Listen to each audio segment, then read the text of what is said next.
네, 오늘 주신 하나님 말씀은 구약성경 시편 120편입니다. 구약성경 시편 120편 1절부터 7절까지 한 목소리로 같이 읽습니다. 자, 시작. 내가 환난 중에 여호와께 부르짖었더니 내게 응답하셨도다. 여호와여, 거짓된 입술과 속이는 혀에서 내 생명을 건져 주소서. 너 속이는 혀여, 무엇을 내게 주며 무엇을 내게 더할꼬. 장사의 날카로운 화살과 로뎀나무 숯불이리로다. 메색에 머물며 계달의 장막 중에 머무는 것이 내게 하루다. 내가 화평을 미워하는 자들과 함께 오래 거주하였도다. 나는 화평을 원할지라도 내가 말할 때에 그들은 싸우려 하는도다. 아멘. 네, 오늘 우리가 함께 읽은 이 말씀을 통해서요, 그리스도인의 겨울나기라는 제목으로 은혜를 좀 같이 나누도록 하겠습니다. 오늘도 말씀으로 교제할 수 있어서 또 하나님께 감사드리고요. 또 이 시간 또 우리에게 귀한 또 깨달음 있는 은혜의 시간 되기를 소망합니다. 여러분들은 예배에 오실 때 어떤 마음으로 이렇게 오시나요? 우리 믿음의 선배들이 어떤 마음으로 예배의 자리를 나아갔는지 그것을 엿볼 수 있는 기록들이 성경 안에는 곳곳에 많이 있습니다. 그 중에 바로 대표적으로 제가 꼽을 수 있는 것이 시편 120편에서 134편까지의 말씀이에요. 왜냐하면 이 시편은 성전에 올라가는 노래라는 부제를 담고 있어요. 그래서 시편 120편에서 134편을 보면 우리 믿음의 선배들이 어떤 마음으로 성전을 향해 예배를 향해 나아갔는가를 볼 수 있습니다. 그 안에는요, 그러니까 하나님의 권능을 노래할 시가 있어요. 그러니까 하나님의 능력을 아니까 예배할 수 있는 겁니다. 그러니까 우리가 추앙하는 거죠. 대단한 분을 우리가 그분의 어떤 무언가 본받고 싶다, 깨닫고 싶다, 알고 싶다, 담고 싶다, 무언가 추앙할 것이 생겨야 예배가 성립하는 거죠. 그래서 하나님의 권능을 노래한 시들이 있고요. 그리고 또 주님 주신 평안함에 감사를 노래하는 그런 시들도 있습니다. 이 시의 목록 안에서는요. 그러니까 하나님이 베푸신 행하신 일들을 보면서 또 예배가 이제 성립이 되는 거예요. 자, 그런데 재밌는 게 시편 120편에서 134편 경우에 따라서는 표제에는 없지만 135, 136까지도 성전에 올라가는 노래라고 다 포함시키기도 합니다만 120편에서 134편까지를 우리 화면을 한번 띄워봐 주시겠어요? 독특한 특징들이 하나 있는데 그게 뭐냐면 바로 이 시편이 3개씩 묶음을 이루고 있다는 겁니다. 120, 121, 122가 세트고요. 그 다음에 369예요.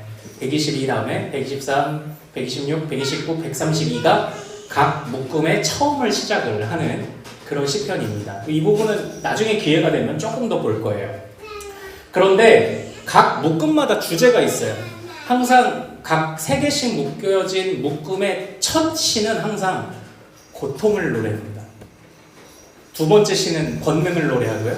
세 번째 시는 보호하심을 노래해요. 근데 오늘 우리가 주목할 건 바로 고통의 시입니다. 성전에 올라가는 우리 믿음의 선배들이 어떤 마음을 가졌을까? 고통과 탄식을 가지고 나아갔습니다. 왜 고통과 탄식을 가지고 나아갔을까요? 왜 성전에 올라가는 노래의 시작에 묶음들의 시작은 항상 고통과 탄식의 시인가요? 우리가 지난 시간에 살펴봤던 표현으로 하면요, 우리가 사는 이 시대가 겨울이기 때문입니다. 계절적인 겨울이 아니고요, 이 시대는 겨울의 왕이 다스리고 있고 겨울의 왕의 기운에 미쳐서 아무것도 싹이 틀 수 없는 지금 그러한 세상이다라는 것이죠. 겨울이기 때문에 그래서 모든 삶이 고통이고 탄식이라고 말하는 겁니다. 저희 막내 아이가요, 막 말을 배웠을 때 가장 빨리 배운 말 중에 하나는 바로 언니가 나한테 뭐뭐 했어 라고 이르는 말을 가장 먼저 배웠습니다. 어린아이에게 있어도 요즘 옛날 영상이나 이런 것들을 보면서 되게 재밌는데 이래요. 막 이렇게 뭐 서운하면은 쭈루루 와서 울면서 로아 언니까 이렇게 일러요. 이렇게 이제 그런 얘기들을 해서 아이들이 고자질하고 일르는 얘기들 이거 굉장히 말 빨리 배우거든요. 아이들이 생각해도 고통과 탄식인 거죠. 자, 이제 본문 속으로 좀 한번 가보려고 하는데요. 그 첫 번째 1편, 우리 화면 한번 띄워봐 주시겠어요? 시편 120편 1절 2절 다시 한번 같이 읽겠습니다. 자, 시작. 내가 환난 중에 여호와께 부르짖었더니 내게 응답하셨도다. 여호와여, 거짓된 입술과 속이는 혀에서 내 생명을 건져 주소서. 이 120편의 시인이 지금 고통하고 탄식하는 이유가 무엇인가요? 그에게 환난이 있었기 때문입니다. 그런데 그 환난은 어디서 비롯된 환난이라고 이야기를 합니까? 거짓된 입술과 속이는 혀의 공격으로부터 이런 환난이 있었다고 이야기를 합니다. 우리가 사는 시대를 좀 그대로 보여주는 것 같아요. 특별히 또 120편 7절 다음 화면 한번 보여주실까요? 네, 7절만 읽어볼게요. 자, 시작. 나는 화평을 원할지라도 내가 말할 때에 그들은 싸우려 하는도다. 네. 아무리 내가 화평을 원한다고 마음 먹지만 이게 항상 내 마음대로 이게 안 되는 거죠. 그런 점에서 우리가 사는 시대를 이 시가 그대로 보여주고 있는 것 같습니다. 지금으로부터 몇천 년 전에 쓰여졌던 시가 오늘날의 모습과 연결되어 있다는 것을 생각해 보면 우리가 사는 시대는 거기서 거긴 것 같아요. 시대적 배경이나 문화적 배경이 달라졌을 뿐 사람 사는 게 다 거기서 거기인 것 같아요.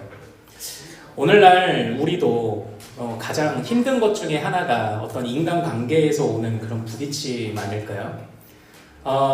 우리가 만났던 수많은 인간관계 중에 그 중에서 가장 괜찮은 사람과 여러분들은 이제 결혼을 하셨을 겁니다. 여러분들의 그래도 부부 사이에서도 때로는 요 마음이 상하는 일들이 사실 때로 있을 수도 있죠. 이 시인이 그 환난, 거짓된 입술과 혀에서 이 환난에서 나를 건져달라고 표현할 때 단순히 나를 건져달라고 표현한 것이 아니라 1절에 보면 내 생명을 건져달라고 이야기를 합니다. 우리가 사람 사이에 또는 여러 가지 삶의 문제 속에서 우리가 이렇게 말할 때 있지 않나요? 와, 죽겠네. 습관적으로 하는 이야기일지 모르겠지만 지금 이 시인도 그 마음을 담고 말하고 있어요. 와, 죽겠네. 지금 그 마음으로 주님께 나아가고 있어요. 요즘 찾아보니까요, 저는 세바시라는 강연을 참 많이 듣습니다. 그래서 요즘 어떤 이야기들이 이렇게 요즘 시대에 이슈가 되냐 봤더니 의외로 인간관계 문제에 관해서 그런 가르침들이 좀 많이 올라오더라고요. 함부로 말하는 사람 대처법, 빨리 손절해야 하는 사람 분별법, 아니면 MBTI로 보는 사람 이해법 등등등. 참고로 저는 INFJ입니다. 종교인. 종교인에 가장 어울리는. 근데 그러니까 우리가 사람과의 관계 또는 사람 사이에서 오는 부딪힘이 숙제인가 봐요. 그런데 이런 것들을 듣고 안다고 해서 해결되는 건 아닌 것 같고요. 그냥 서로의 차이만 발견할 뿐인 경우가 참 많죠. 어느 유퀴즈라는 유재석 씨가 하는 토크 프로그램에 한 심장외과 세브란스 의사분이 한 분 나오셨어요. 그런데 그분이 너무 생명을 다투고 응급 환자들을 많이 다루고 하다 보니까 그렇게 그냥 간호사들하고나 아니면 의료진들하고 싸우는 일들이 많대요. 많이 부딪힌대요. 그런데 결혼을 누구랑 했냐면 그 중에 한 번도 싸우지 않은 간호사와 결혼을 하셨다고 하더라고요. 그러니까 그 많고 많은 사람들 중에 제일 인간관계 좋은 사람을 만나 결혼하죠. 이제 그런데도 그런 결혼 속에서도 관계적 어려움이 반드시 또 찾아온다라는 것이죠. 그런데 이 시는 지금 우리에게 두 가지 중에 한 가지를 택하라고 마치 우리에게 권면하고 촉구하고 있는 것 같은 느낌을 받습니다. 바로 이겁니다. 거짓된 혀와 입술로 살아갈 것이냐, 아니면 그 입술을 가지고 하나님께 영광을 돌리는 삶을 살아갈 것이냐. 우리에게 본래 주신 입술과 혀와 말과 언어를 주신 그 목적 그대로 살아갈 것이냐, 아니면 왜곡된 말과 혀와 언어와 이런 태도로 살아갈 것이냐. 이 두 가지 중에 어떤 삶을 택할 것인지 우리에게 촉구하고 있는 것 같은 그런 느낌을 줍니다. 다음 화면 한번 보여주실까요? 자, 제가 새로운 왕이 오면 겨울 왕이 이제 다스리고 있었고, 이제 봄이 왕이 나니아연대기에서 나오는 이야기를 제가 말씀을 드렸었죠.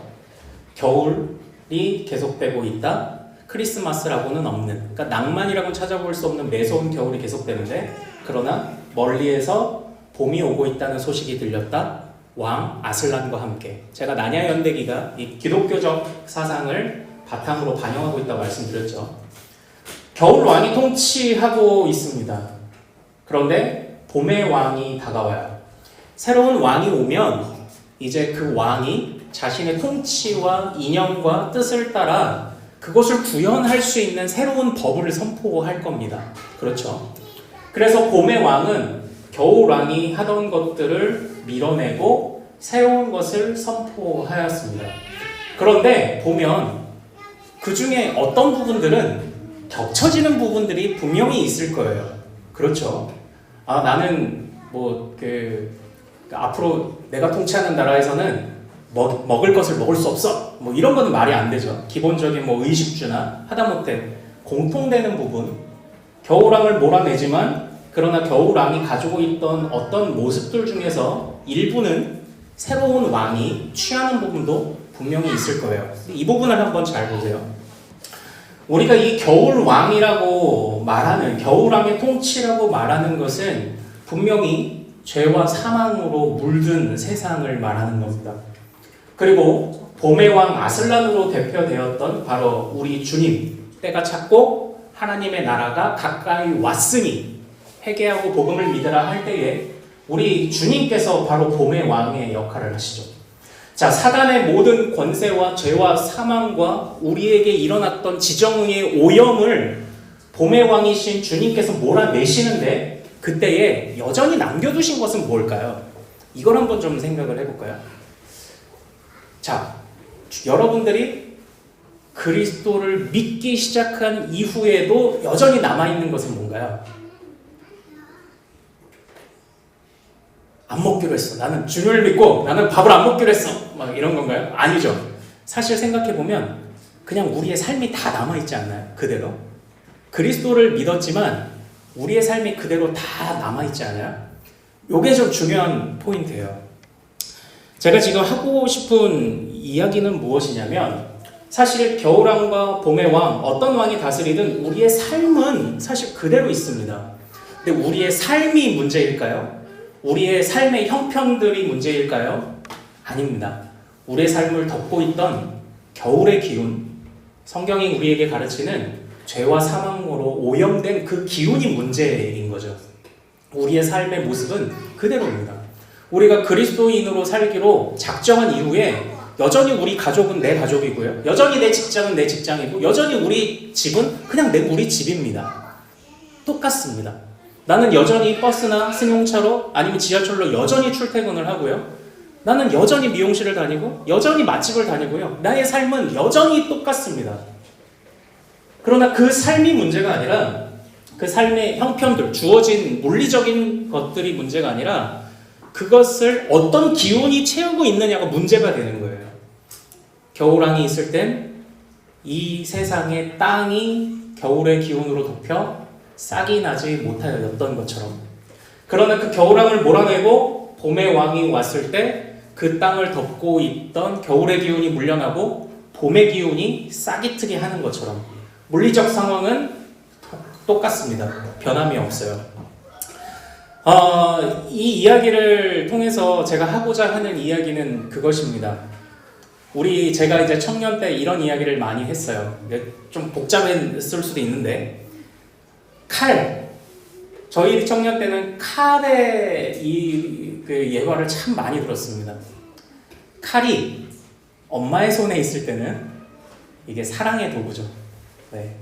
엄마가 맛있게 요리를 해주시고, 또 아빠가 또 맛있게 또 솜씨도 뽐내고 하는 도구죠. 라는 이 칼이 강도의 손에 붙잡혔을 땐 이 칼은 살인의 도구가 되는 거죠.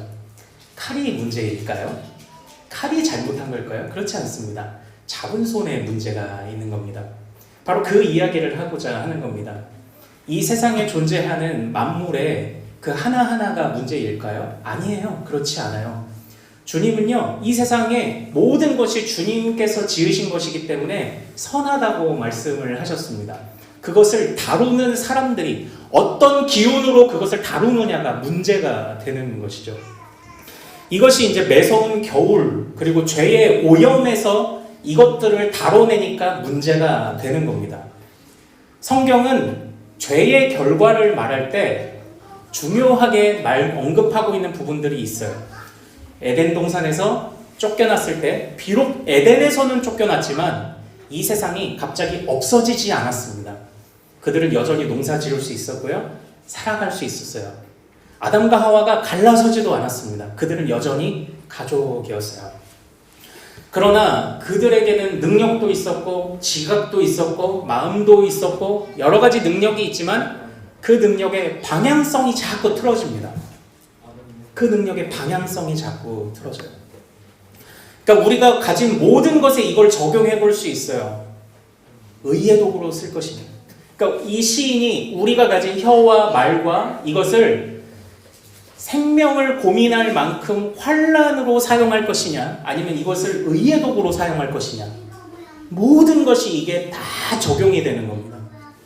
그러니까 우리가 결국 살아가는 이 시대가 겨울인 이유는 이 겨울의 문제점은 존재하는 모든 하나님이 주신 것들을 다 왜곡시켜 버린다는 그런 문제가 있는 거예요. 처음에 주님이 혀와 말을 왜 주셨을까요? 혀와 말을 왜 주셨을까요? 창조 때를 한번 생각을 해보시죠. 창조 기사에서 하나님이 혀와 말을 주신 유일한 존재가 있습니다. 바로 우리 사람입니다. 왜 사람에게 이 언어를 주셨을까? 생각을 한번 해보셨나요? 제가 두 번째 설교에서 하나님이 만약 하늘의 언어로 말씀하셨다면 어땠을까? 우리는 조금 더 알아듣지 못했을 것이다 라고 말씀을 드렸죠. 근데 주님은 유대인에게는 히브리어로, 헬라인에게는 그 헬라어로, 한국 사람에게는 한국어로 그렇게 말씀을 해 주시더라는 거예요. 다시 말하면 언어라는 것은 주님과 소통하고 그리고 아담과 하와, 즉 사람과 사람이 소통하며 마음을 나누기 위해 주신 것이 언어였습니다. 그러나 지금 그 언어가 겨울의 기운에 붙잡혀서 어떻게 쓰이고 있습니까? 거짓된 혀와 거짓된 말로 나타나고 있는 거예요. 칼이 강도의 손에 붙잡혀서 엄마에게는 사랑의 도구인 칼이 강도에게는 살인의 도구가 되고 있는 겁니다. 그러니까 인간관계 문제뿐만 아니라 이 세상의 모든 문제를 바라보는 성경의 관점이 이래요. 이 세상은 존재하는 것들을 왜곡시키고 있다. 이래서 우리가 사는 삶이 겨울이라고 말합니다. 그래서 성전을 향해 올라가는 우리 믿음의 선배들이 탄식하고 고통스러워할 수밖에 없었던 거예요. 이 세상에 살아가는 모든 것이 다 왜곡됐다는 거죠. 처음에 아내는 살 중에 살이요 뼈 중에 뼈였습니다. 그러나 범죄한 겨울의 오염, 지정의가 오염된 이후에 그 아내는 저 여자 때문에 내가 먹었어요 라고 말하는 핑계거리였고요. 처음에 하나님은 창조의 아버지셨습니다. 나와 교제하시는 창조의 아버지. 그러나 범죄한 이후에 이 겨울의 기운, 죄와 오염의 기운이 우리에게 다가온 이후에 그 하나님은 왜 하필 저 여자를 나한테 주셔가지고 라고 말하는 원망의 대상이 되었던 거죠. 하나님이 문제인가요? 아내가 문제인가요? 아닙니다. 아내는 여전히 그 자리였고 하나님도 여전히 그 자리에 계셨습니다. 그것을 다루는 사람들이 문제였죠. 그것을 다루는 사람들이 왜곡되니까 같은 아내가 다른 모습으로 같은 하나님이 자꾸 다르게 보이는 거죠. 이 왜곡, 모든 것을 왜곡시키는 이것. 우리 다음 화면 한번 좀 보여주시겠어요? 제가 퀴즈를 하나 내겠습니다. 자, 다음 중 천국에 없는 것은 뭘까요? 한번 생각해 보세요. 참고로 이것은 우리 그 고백록을 적었던 아우구스티누스의 말인데요. 천국에 없는 것이 뭘까요? 천국에 없는 것. 사랑, 천국에 없다. 자, 믿음, 천국에 없다. 욕망, 천국에 없다. 네, 욕망. 네, 욕망은 없다. 이게 몇 분 드셨나요? 네, 감사합니다. 아우구스티누스는 천국에 믿음이 없다고 얘기했습니다. 그 이유가 있어요. 아우구스티누스에게 믿음이란 바라는 것들의 실상.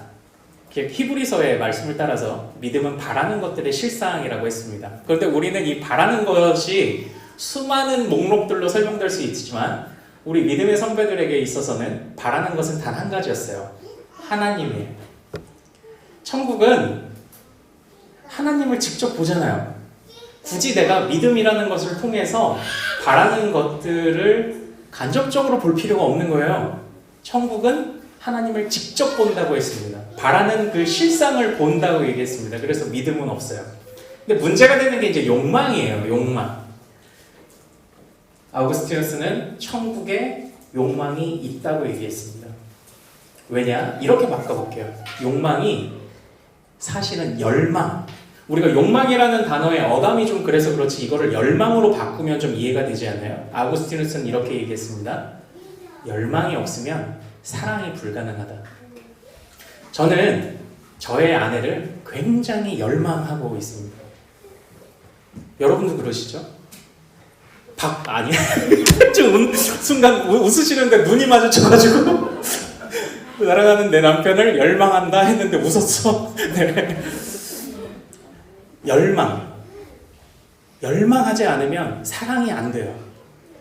아우구스티누스에게 있어서 열망은 곧 사랑과 동의어였습니다. 그런데 이 열망이 그게 문제일까요? 그 감정을 욕정이라는 것에 사용하는 욕망이 문제인 거죠. 우리 믿음의 선배들은 이 세상을 바라볼 때 다 이렇게 생각을 했어요. 주님 주신 감정도 지정, 의 또는 그 희로, 애락 모든 감정이 나쁘겠느냐. 그것을 엉뚱한 곳에 표현하는 우리가 문제지. 죄와 사망으로 오염된 우리가 문제지. 겨울의 기운으로 오염된 이 세상이 문제지. 그런 주님 주신 감정들이 문제겠냐. 이렇게 이야기를 했었던 거예요. 그래서 욕망은 반드시 필요합니다. 욕망은 좋은 것입니다. 그것을 제대로 사용하기만 한다면. 이것이 우리 믿음의 선배들의 가르침이었죠. 가끔 보면 우리 어르신들 중에 그런 분들 계시는데요. 막 걱정되면 화내시는 분 있어요. 저도 좀 그런 때가 있어요. 저희 그 아이가 이제 추운데 뭐 얇은 옷 입고 가겠다고 할 때 막 걱정되잖아요. 감기 걸릴까봐. 그래서 이것도 입고 가, 장갑도 껴, 목도리도 하고 가. 근데 싫어 막 이제 싫어를 트리플로 막 이렇게 싫어 화살을 막 이렇게 쏠 때 입고 가! 좋단 말이야! 감기 걸려! 이렇게 이게 이 반응이 자연스럽게 나오잖아요. 근데 저희 막내 아이가 그러고 학교를 딱 가고 나서 근데 그 녀석이 이제 문을 닫을 때 이제 제 눈하고 이렇게 마주친 거예요. 마지막에 그러니까 아빠한테 혼나고 이제 학교를 가는데 그 약간 좀 쭈그리가 된 눈이 저하고 마주친 거예요. 하루 종일 제 마음이 불편한 거예요. 그래가지고 그날 이제 저녁에 이제 제 아이를 만났을 때 아이를 이렇게 안아주면서 이제 얘기를 했어요. 애라, 아빠가 사실은 걱정됐던 건데 걱정된 마음을 끝까지 걱정으로만 가져갔어야 됐는데 걱정된 마음을 아빠가 화로 풀어버렸네? 라고 사과를 했어요. 알아들었는지는 모르겠습니다. 근데 여러분들, 우리에게도 충분히 이런 일들이 있지 않나요? 우리에게 걱정이라는 감정, 이것이 나쁜 것일까요? 그런데 이것을 엉뚱하게 풀어내는 우리가 문제죠. 무언가 자꾸 이상하게 필터링이 되고 있는 우리가 문제고 이 세상이 문제겠죠.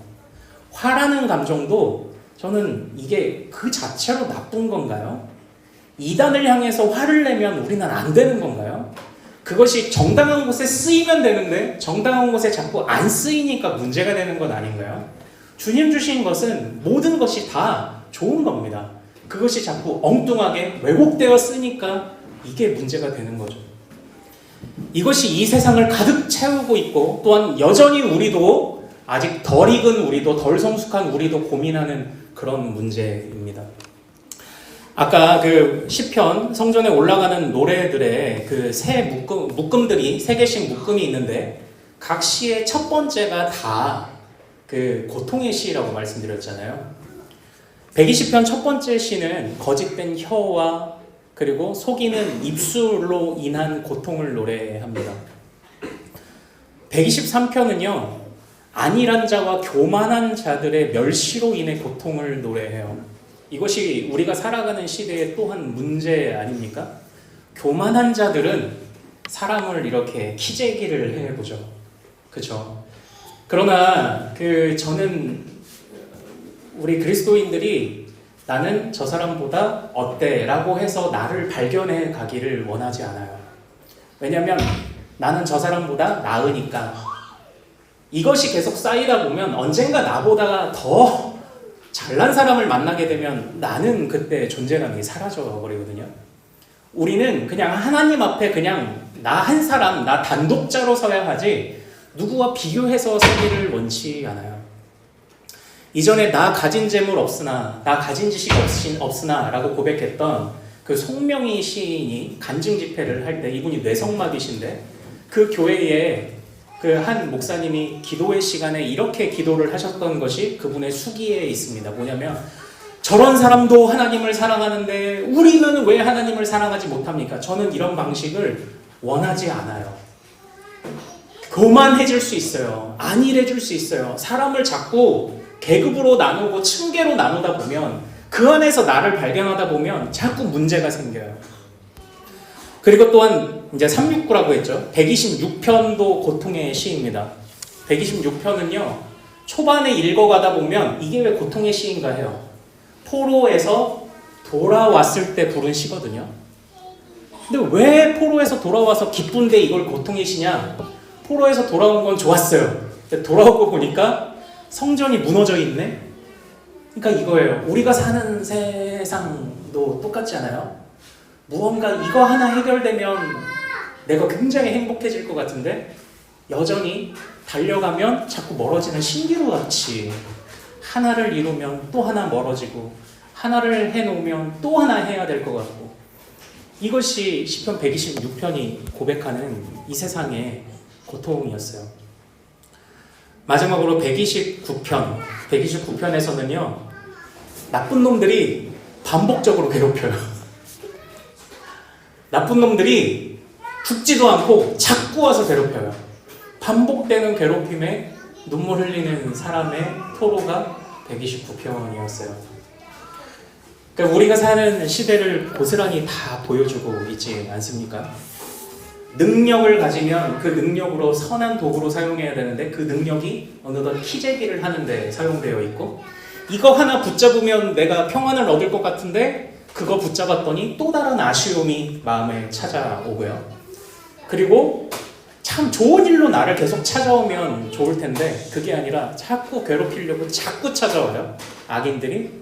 그러니까 우리가 사는 시대하고 우리 믿음의 선배들이 정말 토로하며 탄식했던 시대가 너무나도 똑같지 않습니까? 주님 주신 좋은 것들이 너무 많아요. 감정도 다 좋은 것이고요. 주님 주신 이 세상도 좋은 것입니다. 다 삐뚤어지게 사용하고 있어요. 그러나 여기에서요, 시인은 원수가 나에게 속이는 혀와 거짓된 입술로 나를 공격해오고 내 생명이 잃는 것 같은 그런 마음을 나에게 불러일으킨다 하더라도 나는 거기에 물들지 않겠다라고 고백을 하고 있어요. 우리 화면 120편 5절 말씀 한번 같이 읽어보죠. 자, 시작. 메색에 머물며 게달의 장막 중에 머무는 것이 내게 화로다. 이렇게 돼 있죠. 메색은 이스라엘의 가장 북방에 있는 곳이고요. 게달은 이스라엘의 가장 남쪽 지역입니다.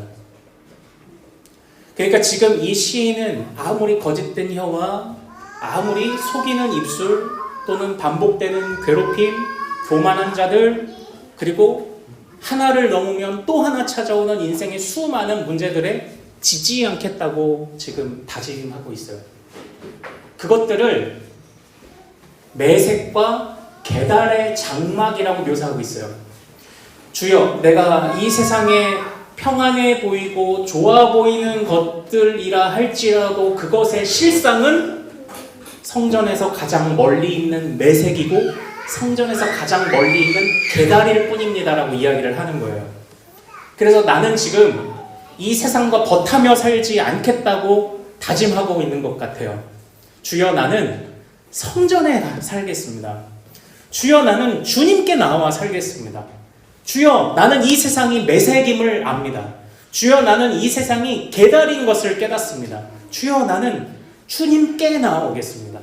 번영한 매색과 번영한 계달이 아니라 때로는 주님 앞에 가난하여 굶주릴지라도 주님 앞에 나아오는 것이 그 안에서 나이가 발견할 수 있는 참 평안과 행복임을 나는 그것을 고백하겠다고 지금 이 시인은 말을 하는 것 같아요. 번영했지만 소망이 없는 것이 아니라 이 세상에서 지금 비록 겨울 왕이 득세하고 있는 것 같아 봄의 기운이 찾아왔지만 그것은 아직 커 보이지 않지만 그럼에도 불구하고 그 봄이 그 왕이 새로 오신 왕께서 우리에게 생명 주심을 알고 우리의 모든 것을 왜곡시키는 재주를 가진 우리 안에 이 미련한 죄의 오염의 필터를 주님께서 걷어가실 것을 알기에 자기는 그것을 맛받기에 포기할 수 없다고 지금 이야기를 하고 있습니다. 자, 그렇다면 이제는 또 우리에게 숙제가 하나 좀 주어지죠. 어떻게 하면 우리는 존재하는 것들을 올바르게 사용할 수 있을까? 이제 이게 우리의 숙제입니다. 이 세상이 겨울이라는 것을 제가 한참 얘기했고요. 이제 이 겨울을 우리 그리스도인들이 어떻게 날 거냐를 이제 좀 고민해 왔으면 좋겠어요. 그런데 너무나도 감사하게도 우리 믿음의 선배들이 이걸 다 고민을 해왔습니다. 바로 시편 1편입니다. 시편 1편은 어떻게 시작하죠? 복 있는 사람은 이렇게 시작하죠. 진짜 복이 무엇이냐라고 시작을 하잖아요. 우리 화면 한번 보시죠. 같이 한번 읽겠습니다. 시작. 복 있는 사람은 악인들의 꾀를 따르지 아니하며 죄인들의 길에 서지 아니하며 오만한 자들의 자리에 앉지 아니하고 이렇게 돼 있죠. 이 부분을 좀 잘 읽어보면 따르다, 서다, 앉다 동사를 한번 잘 보세요. 동사가 어떤 의미들을 갖고 있나요? 무언가 행동을 자꾸 갖고 있죠. 행동하는 것, 따르는 것, 서는 것, 앉는 것. 복 있는 사람이 절대 가지 말아야 되는 그런 가르침을 줄 때 성경은 따르지 말아라, 서지 말아라, 앉지 말아라 라고 이야기를 하며 마치 섣부른 행동을 주의하라고 말을 하고 있는 것 같아요. 그런데 이제 다음 넘겨주실래요? 2절을 한번 보죠. 하나님 나라, 이 봄을 맛본 사람이 추구하는 삶 같이 읽습니다. 시작. 오직 여호와의 율법을 즐거워하여 그의 율법을 주야로 묵상하는도다. 동사를 잘 보세요. 율법을 묵상합니다. 이 세상의 사람은 섣불리 자기가 옳다고 생각한 곳에 앉고 섭니다. 그러나 하나님의 백성은 그것을 섣부른 행동으로 옮기지 않아요. 하나님의 말씀을 따라 고민하고 또 고민해요. 고민하고 또 고민해요. 그러므로 우리는요, 이걸 우리 실생활에 한번 적용해 본다고 생각을 해 보시겠어요? 무언가 욱했어. 감정이 확 들었어. 그런데 잠깐 묵상한다면 자녀 교육에 관심이 좀 있으신 분들이 많은 강사들을 좀 보셨을 텐데 조벽 최성애 교수님이라는 분들의 강의를 좀 들어보셨나 모르겠습니다. 저는 이분의 교수법 연구가 너무 좋아서 이분을 오래전부터 이렇게 좀 찾아보고 좀 있는데요. 이분이 말씀하신 것 중에 6초의 법칙이 있습니다. 엄마가 감정이 올라올 때 그때 6초 동안 심호흡을 하게 합니다. 왜냐하면 엄마의 감정은 이것이 밖으로 표현되기 마련인데 때로 엄마 아빠의 감정은 이게 밖으로 표현될 때 역효과를 내는 경우가 많기 때문에 아이를 향해서 6초 동안 심호흡을 하라는 그런 조언을 좀 하시는 때가 있어요. 그럼 막 실제로 막 뇌파 사진, 심장 초음파 사진 이런 거 막 하면서 그래프를 보면은 심호흡을 6초 동안 하니까 이게 고르게 이렇게 바뀌는 것도 막 보여주세요, 이분들이.